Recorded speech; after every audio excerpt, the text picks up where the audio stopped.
que o barraco vai cair!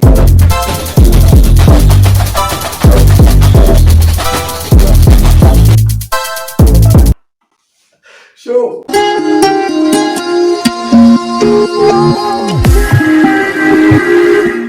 Então vamos lá, voltamos aí para bater esse papo. E sentado aqui a gente consegue conversar melhor, né? Não vamos levar naquele ritmo de aula, mas vamos levar no ritmo de bate-papo mesmo. Então vamos lá. Quais são as principais características do Barroco e quais são os seus principais autores? Nós vamos começar com essa indagação, com esse questionamento, e depois a gente vai responder para você quais são os principais autores, né? E quais são as suas principais características aí do Barroco, beleza? Então vamos lá, como é que foi a chegada do Barroco no Brasil? Vamos por esse ponto aí. O Barroco ele chega no Brasil através dos jesuítas, que foram enviados para catequizar os índios. E por que catequizar os índios, né? Já que na Europa tinha tantas pessoas lá, havia nessa época um movimento chamado protestantes, que surge aí através de Martim Lutero, que protesta contra a igreja, contra várias coisas que a igreja praticava naquela época, e à luz de Martim Lutero, segundo ele, a igreja não estava sendo fiel à palavra de Deus, ou seja, à Bíblia. Então ele vai lá e coloca os seus questionamentos. Logicamente a igreja recusa todas as suas propostas e começa aí a perseguição do protestantismo na Europa. E com essa perseguição e com essa contra-reforma, a coisa começa a se espalhar muito.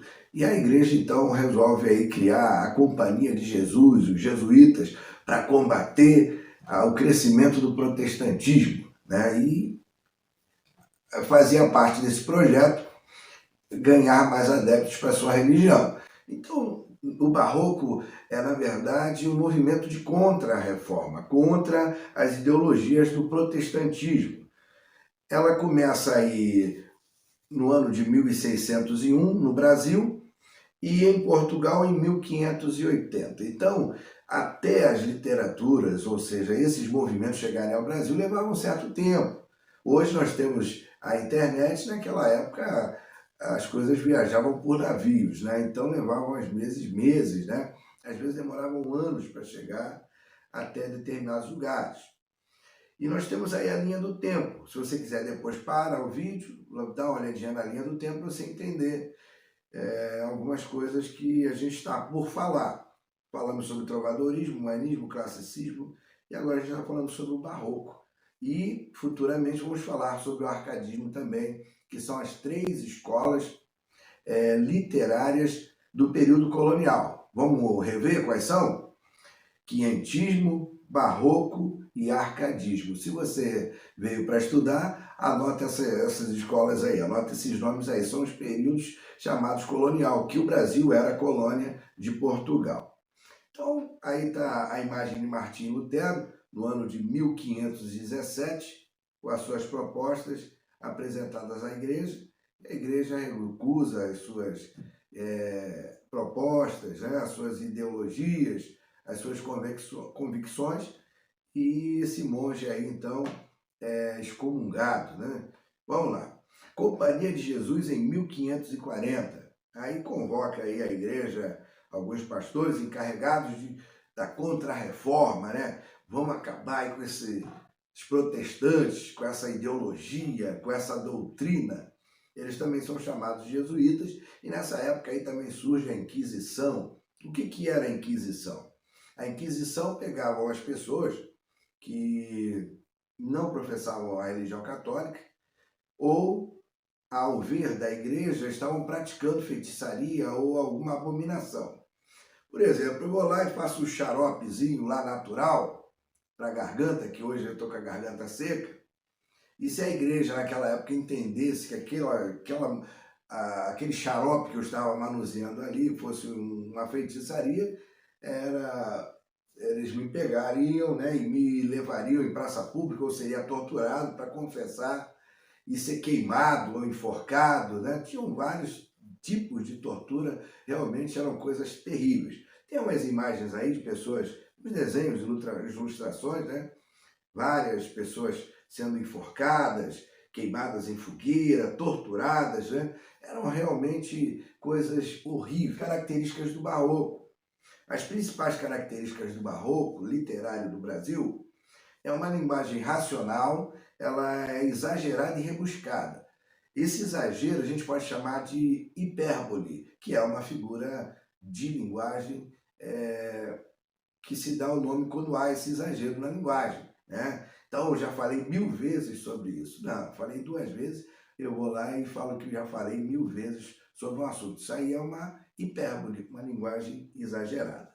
Então, tem aí a união do religioso e do profano, né? Seria essa dúvida que há entre o homem nessa época, para que lado eu vou, né? Eles estão saindo aí de um período aí do classicismo, das artes, né? Ali o homem já tinha conseguido se expressar, essa época aí já tinha aparecido tantos artistas maravilhosos, e agora a igreja começa novamente a censurar as obras e para que haja aí um controle maior sobre tudo que fosse publicado, que fosse elaborado.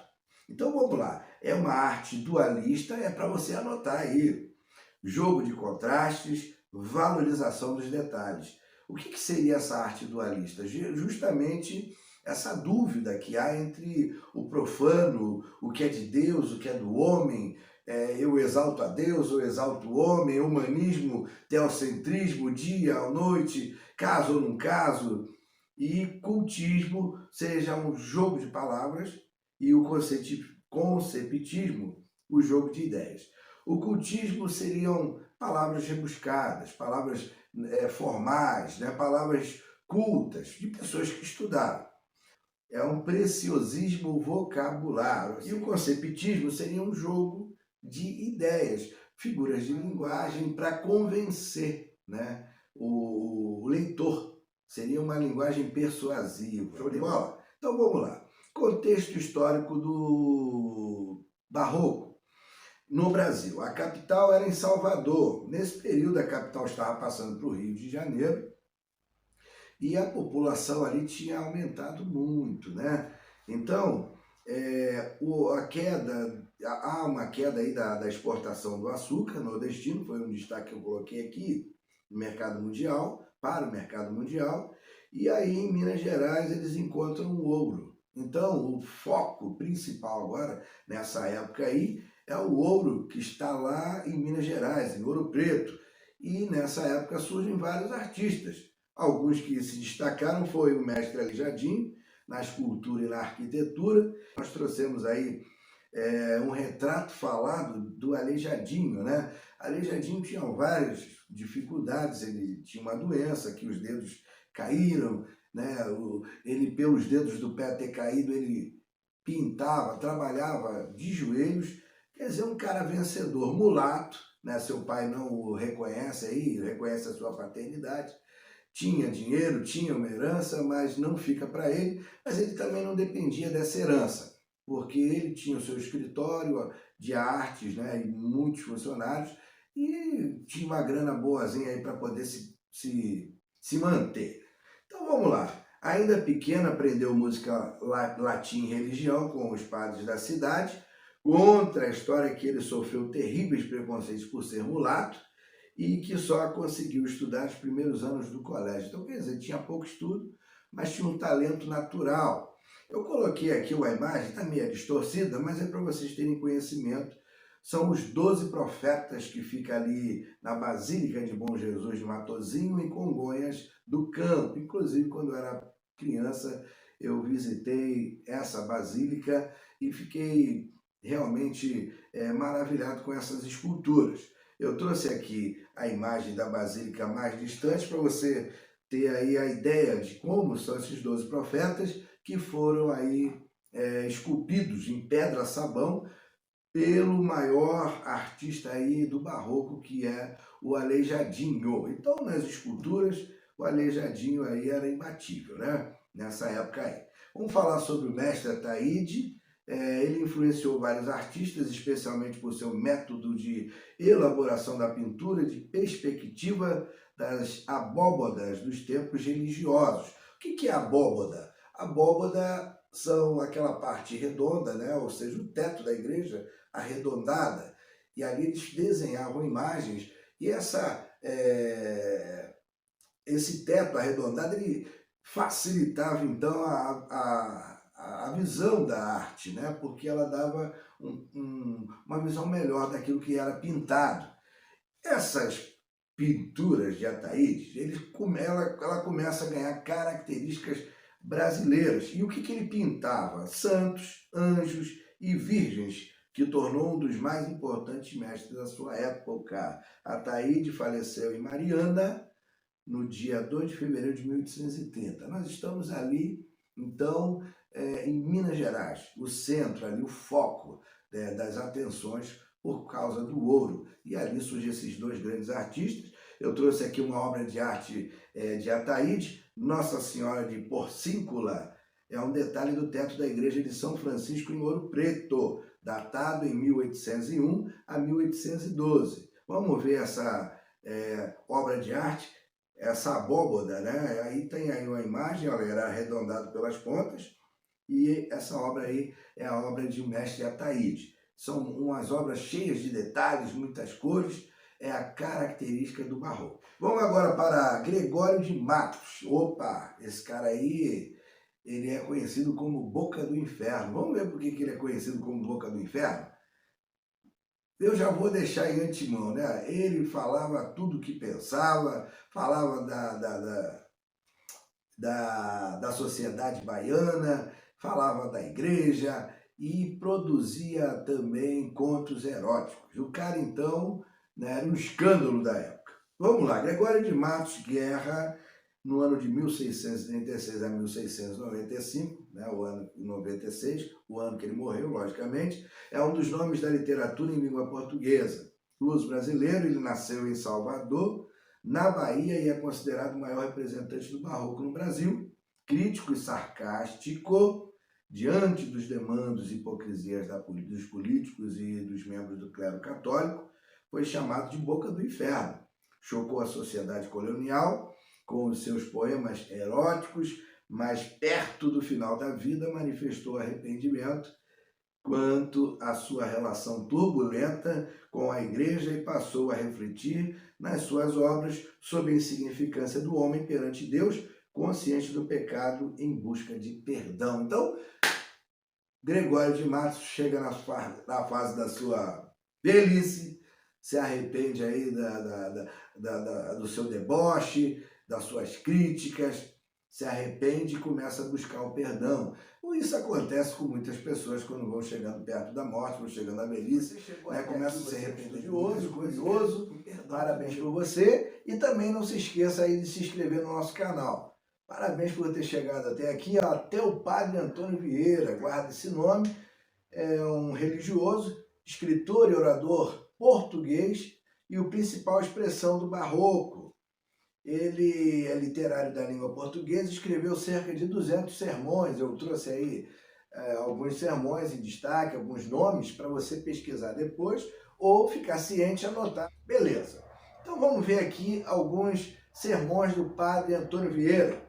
Sermão pelo bom sucesso das armas pelo Portugal contra as armas de Holanda, no ano de 1640, Sermão dos Bons Anos, de 1642, Sermão do Mandato, 1645, Sermão de Santo Antônio aos Peixes. Eu estou dando essa pausa aqui, que eu estou fazendo o cálculo aqui, né? 2 anos ele escreve um sermão, depois mais 3 anos ele escreve outro. E assim, sucessivamente, né? As obras demoravam um pouquinho para serem compiladas, vamos falar assim, constituídas, ou redigidas, né? Sermão da quinta dominga da quaresma, sermão da 60ª, 1655, sermão do bom ladrão, 1655. Show de bola, pessoal. Essa brincadeira, nós fizemos uma pergunta: quais são as principais características do barroco? Nós fizemos aquele resumo e vamos deixar aí agora assim, ó, pum, escancarado para você chegar e anotar, né? Só relembrando essas linguagens que nós já falamos, o exagero, o rebuscamento, uso de figura de linguagem, né? Bastante uso de figura de linguagem, essa dualidade aí na fala, jogo de contraste, valorização dos detalhes, cultismo, que é falar bem, escrever bonito, e conceptismo, que seria convencimento, persuasão. Show de bola, pessoal? Gostaram da nossa brincadeira? Tem mais ainda aqui, a brincadeira ainda não acabou. Fechou agora, só com os principais autores aí. Bento Teixeira, Gregório de Matos, Manuel Botelho de Oliveira, Frei Vicente de Salvador, Frei Manuel de Santa Maria de Itaparica. Tem as datazinhas do lado ali, o ano que viveu, o ano que morreu, aliás, o ano que nasceu, o ano que morreu. E nós vamos agradecendo a vocês. A gente tenta fazer um trabalho rápido, porque a internet é vapt-vupt. Mas para quem quer estudar, tem que trabalhar com calma, escolher o momento certo, caneta na mão, caderno, e fica aí que vem novidade aí. Até o próximo vídeo. Valeu!